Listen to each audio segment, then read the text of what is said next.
Bonjour et bienvenue dans le MAG sur Sensation. Je reçois Cécile Dumoulin, bonjour. Bonjour. Vous êtes vice-présidente du conseil départemental des Yvelines en charge des collèges. Près de 80 000 collégiens ont fait leur entrée en septembre dernier dans 139 collèges publics et privés. Comment le conseil départemental intervient-il auprès de ces établissements? Alors il intervient à plusieurs niveaux avec une différence entre le public et le privé. Sur le privé, c'est simplement, des dotations qui sont, réglementaires par rapport à la loi. On leur donne de l'argent à la fois en fonctionnement et en investissement. Sur les collèges, publics, nous sommes responsables, complètement des bâtiments, hein, à la fois de leur construction et de leur entretien, mais aussi, de la restauration scolaire et de la dotation en matériel informatique. Et on aide aussi ces collèges pour, des, activités, éducatives et pédagogiques. Donc ça se manifeste à la fois par une dotation globale de fonctionnement. En fait, vous savez, comme les villes, elles ont de l'argent, donc comme les collèges, ce sont des établissements indépendants avec un propre budget qu'ils votent, nous leur donnons de l'argent pour pouvoir, fonctionner. Et en parallèle, on assure nos missions, comme je vous l'ai dit, d'entretien, de construction, de restauration. Alors on va, si vous voulez bien, voir les priorités du Oui. département par rapport au collège. Tout d'abord, il y a moderniser et adapter les établissements afin de garantir des conditions optimales d'apprentissage. On sait que chaque été, des travaux sont réalisés dans les établissements. L'an dernier, c'était une soixantaine de travaux en tout. Quels sont les travaux engagés généralement? Alors là, on parle de ce qu'on appelle des opérations de réhabilitation. Cette année, il y a pour 23 millions d'euros qui ont été consacrés à ces collèges. Il y a plusieurs axes, hein, à la fois, de la rénovation, thermique, hein, que ce soit le changement des huisseries, des volets, pour pouvoir permettre de travailler dans des bonnes conditions. Il y a aussi, l'adaptabilité à l'accessibilité, au handicap, hein, donc ça c'est, les mises aux normes nécessaires avec, ascenseur, rampe.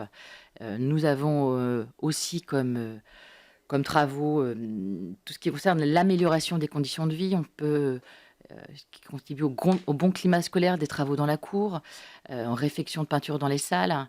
Nous faisons, également nous avons une attention particulière sur les sanitaires. Les sanitaires sont des lieux qui sont, assez souvent dégradés, donc on est, régulièrement obligé de les entretenir.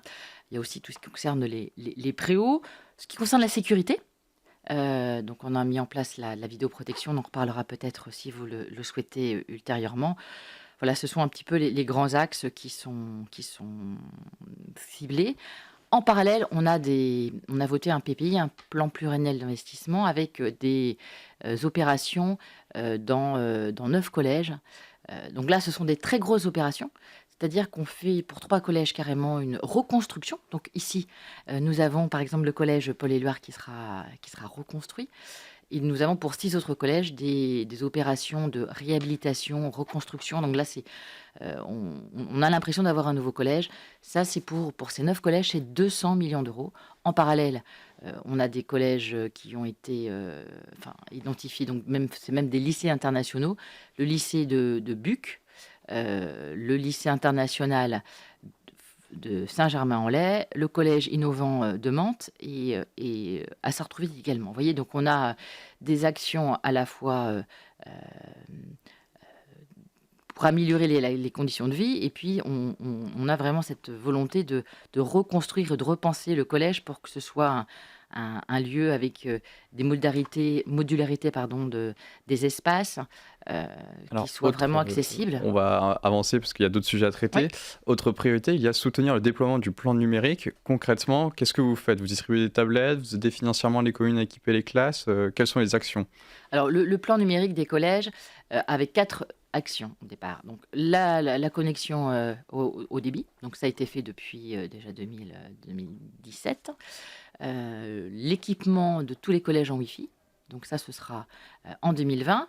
Nous dotons, et nous renouvellons le matériel informatique, donc les ordinateurs. C'est nous qui nous assurons à la fois le le don d'ordinateurs et leur entretien.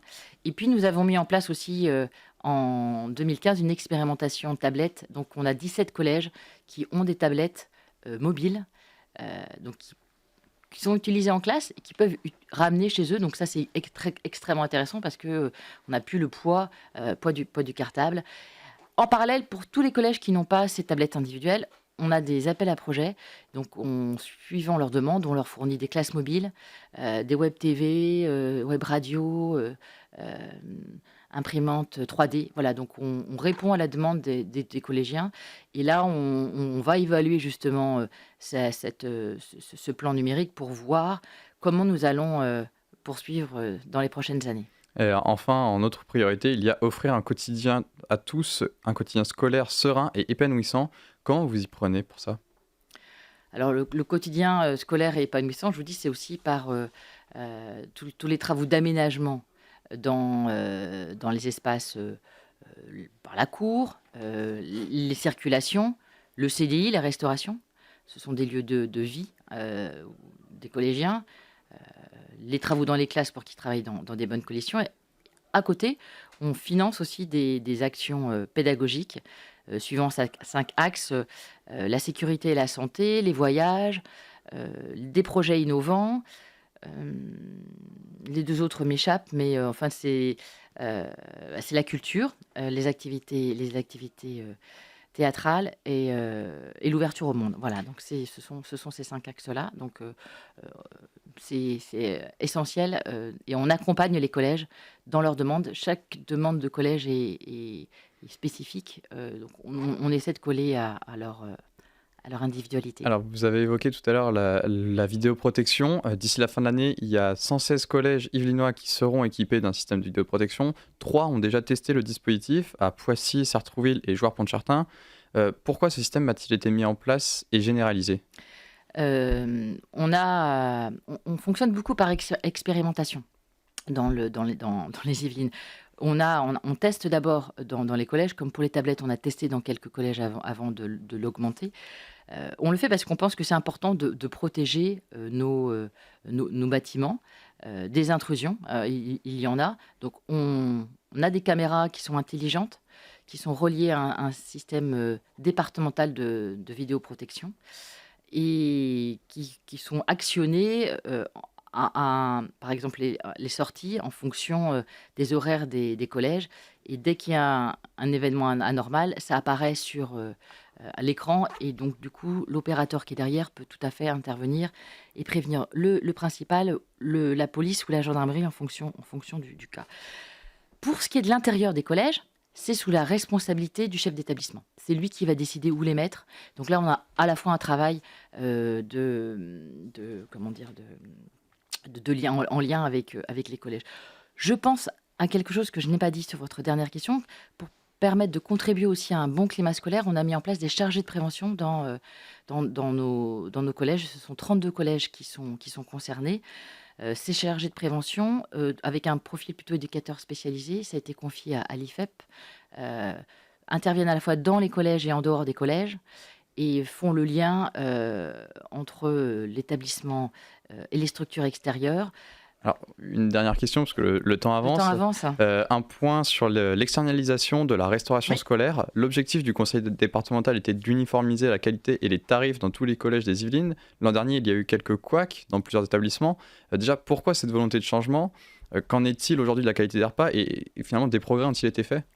Alors, la volonté du conseil départemental est d'avoir un service qui soit équitable et le même sur l'ensemble de nos collèges. On avait des collèges où on mangeait très bien, d'autres où c'était moins bien, avec des tarifs extrêmement différents. Donc, on est passé par une unification de la tarification, avec une tarification sociale, qui est fonction du quotient familial, avec une exigence en termes de bio et de circuits courts, hein. Sur le bio, on a 40% et à terme du contrat, on sera à plus de 60%.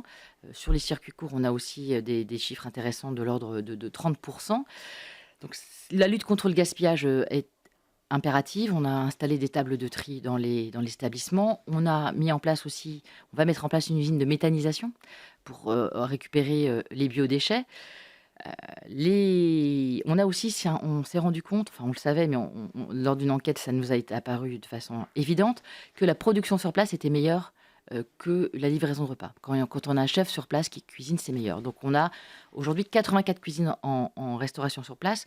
L'objectif est de faire passer tous les ans 3 cuisines où il y avait une livraison de repas donc avec un réchauffage-préparation, en production sur place. Donc à terme, on aura beaucoup plus. Merci Cécile Dumoulin d'avoir été avec nous. Je rappelle que vous êtes vice-présidente du conseil départemental des Yvelines en charge des collèges. Le MAG, c'est terminé. Vous pouvez retrouver cette émission en podcast audio et vidéo sur notre site et notre application Radio Sensation.